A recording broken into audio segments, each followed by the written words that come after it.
Hello again. It's Miss Mars. We're going to do another short art activity. This one is going to require some materials. We are going to be drawing and to pick something to draw. When you put objects in front of you to draw, it's called a still life. So that's what we're doing is a still life. Your paper and what you draw with is completely up to you. If you have drawing paper, great, use it. If you have a sketchbook, use it. But if you don't worry, you can use line paper, you can use the back of something else, whatever paper you can find. Same with your pencil. Ideally, you're using pencil. That way, if you mess up, you can erase and fix it. But if you don't have a pencil, that's fine.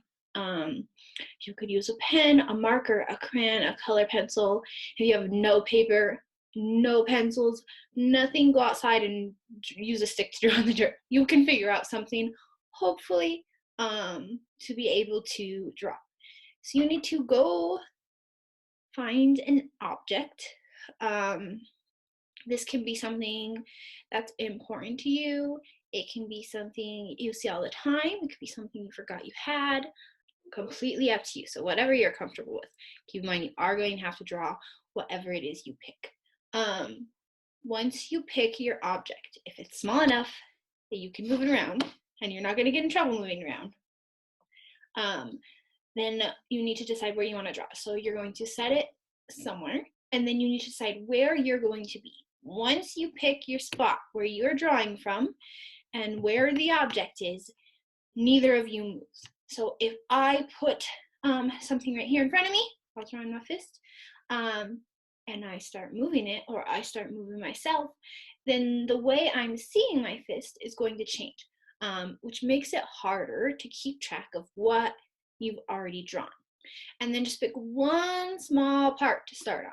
Don't try to draw the whole thing at once because it might get overwhelming and you might think, I can't do this. You got to break it down and just kind of do step by step by step. If it doesn't come out great, that's fine. This is practice. Practice makes perfect, right? None of us were born amazing artists. You got to get there. You can always erase and fix if you're using a pencil. If you're not using a pencil, if the only thing you could find was a Sharpie and you're using Sharpie, just do the best you can. You can always redraw over those lines. Another tip is to think about where the object is going to sit on your page and how it's going to sit on your page. You'll want to decide whether you want it landscape or portrait, horizontal or vertical, and then you need to decide how your object's going to fit. So if it's a tall object, it's longer, taller than it is wide, you probably want your paper vertical. If your object is really wide and short, you probably want it this orientation. That way it fits better along this way. So examples, if you were drawing a tall glass, this would be the better way. If you were drawing a flat plate on the table, this might be the better way. And then think about where it's going to fit. So if you can kind of imagine you're drawing, we'll go back to the glass, the cup. Kind of think about how big and how much space it's going to take up on the paper. Because if you start drawing really teeny tiny, you start way up here, then you're just going to have one little cup here, and now you have all the rest of this paper that you should try to fill up, and it's going to be hard to fill all that up unless you want to draw your whole kitchen. But at the same time, you don't want to start here and start drawing huge and you only get one top corner of your cup. So kind of try to imagine where it's going to be.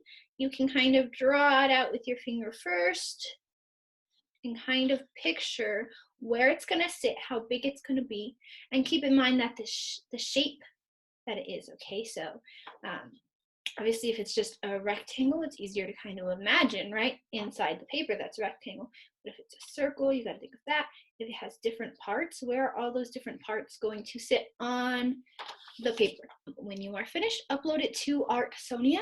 You can look at the last video on the directions to do that. This one will be called At Home Still Life, probably under Artsonia. So when you choose your project, it'll be At Home Still Life. And you can upload it to there, or just that at home artwork section. Once again, anything you're making at home, whether it's what I've told you to do or things you've just made on your own, can go in that at-home artwork. So I'm going to scoot us back there, and then I'll quickly draw in front of you, and then you guys can try on your own. And then once again, feel free to upload to Artsonia whatever your still life ended up being, ways that I can challenge you to make this more complicated. Add shading when you are done drawing your lines. So kind of try to look and figure out where are the lighter areas and where are the darker areas. And then where those darker areas are, you're going to go back over with your pencil and kind of shade them in. Not super dark, just enough that we can start to see it. Another thing I could challenge you to do to make this more difficult is add texture. So texture is the way something feels. And when we draw, we use implied texture. So that's making something look like it might have a certain feeling to it without it actually having a feeling. It's still on just paper. But if it was fur, you could draw some of those individual lines to show the like fluff of the fur. If it was spiky, you could draw the spikes. If it was nice and smooth, you'd want to make sure your line is super smooth, not really bumpy, right? So kind of think of how you can show that texture. And then, of course, color it. If you can shade and color together, that'd be great. Sometimes it's kind of hard to do both, especially when you don't have too much practice. So you could pick one or the other. All right, I'm going to get us set up. I'm going to draw Tuffy Triceratops. I'm going to go ahead and use a Sharpie just so you can see my lines good, but I don't recommend that you do because then you can't erase if you mess up. I'm going to draw it the way I see it, which is a little different from the way you're seeing it right now on camera, but that's okay. So once again, when we think back to those tips, we want to think about where it's going to be. So his head is almost about half the size of his body. So I kind of want to keep that in mind. It's mostly a round shape. I can kind of draw that out with my finger. And then the body will be down here. So I can kind of picture about how big Tuffy Triceratops is going to be, then that will help me when I go to draw. So I'm going to start with actually just his nose. This little part that sticks out that has his nose and his little horn. From where I'm looking, it is almost a circle, a little off, whoa, but for the most part, it's a circle. So I'm going to start with that shape. You can, I can't think today, do small lines all the way around instead of doing one big line because it's easier to start catching yourself if you mess up. So if I start going too far out that way and I see it before I've drawn that whole shape, then it's easier to correct it without having to erase if you don't have anything to erase with. Okay, I'm going to add in his little nostrils. So they're kind of like slant to the lines here and here. And then his little horn. And it comes up. It's mostly round, not much of a horn. And actually I see the seam, and I'm going to put dotted lines to help show the texture. All right, now this isn't looking very much like a Triceratops, but we still have a lot to go. So I'm going to draw kind of up where his cheeks are and the top of his head and back down. Now part of this I am going to speed up, so don't think I'm drawing super duper fast. I'm going to speed this up so you guys don't have to watch me draw forever and ever, but I don't want you to think that what you're seeing is entirely truthful either. Okay, so that's kind of the shape of his head. I'm a little off, and once again, I'm using Sharpie, so I cannot fix it, but I'm going to just keep going best I can. He's got a little horn over here that I probably should have drawn before.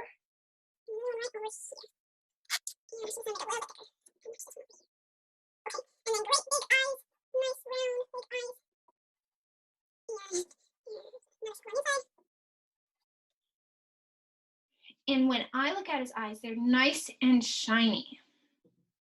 And I see a highlight of the window behind me, but then this part's black. So I'm gonna go ahead and just color it in black just to help us kind of see this a little bit more realistically.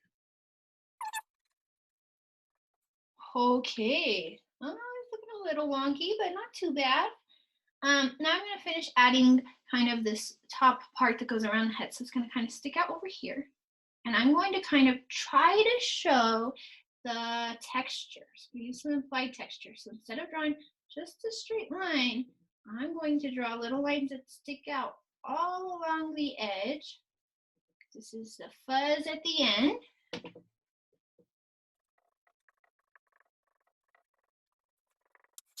There is Tuffy Triceratops' head. And I need to fix this eye because it's going to drive me crazy. I don't know if that's better. So now I'm going to move on to the body. I think I'm going to actually start with this left arm over here. And the way I see it kind of comes out here. And then it curves back up. And then I'm going to ignore the tag. I know I said to draw it the way you see it. It's kind of the point of a still life, but I'm going to ignore the tag because I just want Tuffy Triceratops, but I'm too lazy to cut off the tag right now. Oh. And one of his arms is longer than the other. This is what happens when you have not been practicing your drawing, guys. I have not been practicing my drawing since we've been out of school. His tummy kind of goes like this because his little legs sticking out here.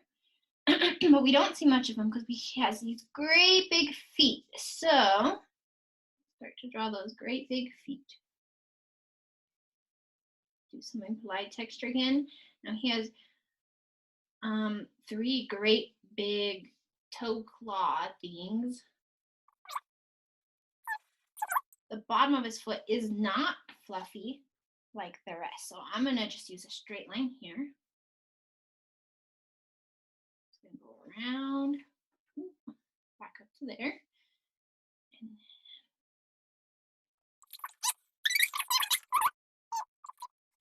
now I don't see very much of this third claw thing over here. Just a tiny bit poking out behind these ones, and even this one I don't see very much. When I look at this foot, I see more of it from the side than from the top, like I'm seeing this one. All right. So there is my Tuffy Triceratops. Now you could add in texture from here, right? So if I wanted to add in more little fuzzes where they need to be, I could do that. Another thing you can do is color. And then once again, if you want to try to shade, you could try to shade. I'm not going to shade with a Sharpie. It will not turn out very good, but if you have a pencil and you want to give it a go, try to figure out darker and lighter areas. So if you kind of look over here at Tuffy Triceratops, his foot is the easiest place to see it. So if we look on this side, it's a lot lighter blue, except now where the shadow of the marker is, than it is over here. It's a lot darker. See where that shadow is right there? So you would try to shade that in if you could find those areas on your still life drawing. So I'm going to scoot the camera over so you can see it the way I do. I kind of saw him from about here. So that was my Tuffy Triceratops still life drawing. Now, right now he looks like he's floating. I could add the bar he's sitting on and the board if I want it to be more realistic. So same with you if you want to add the things around your object, or if you want to do more than one object in your picture, go for it. I'd love to see it. If not, you could stick with the one. From here, once again, I challenge you, you could add color, you could add shading, you could add other objects. Whatever you choose to do, me and Tuffy Triceratops would love to see it.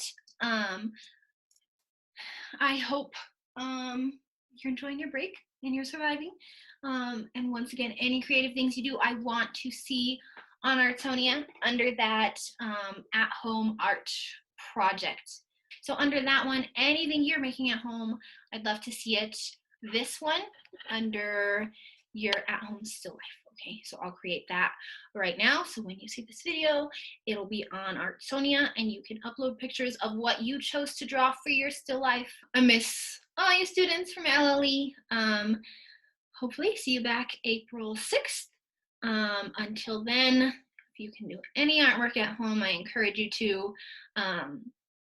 Today's did use materials, and if you don't have materials, I understand. I'll try to kind of switch up what's happening day by day. So we have some that don't really use too many materials or any materials. That way you can participate too. I think that's it. Subscribe if you want to subscribe. Whatever you're supposed to say at the end of a YouTube video. Miss you guys. Can't wait to see what you create. Bye.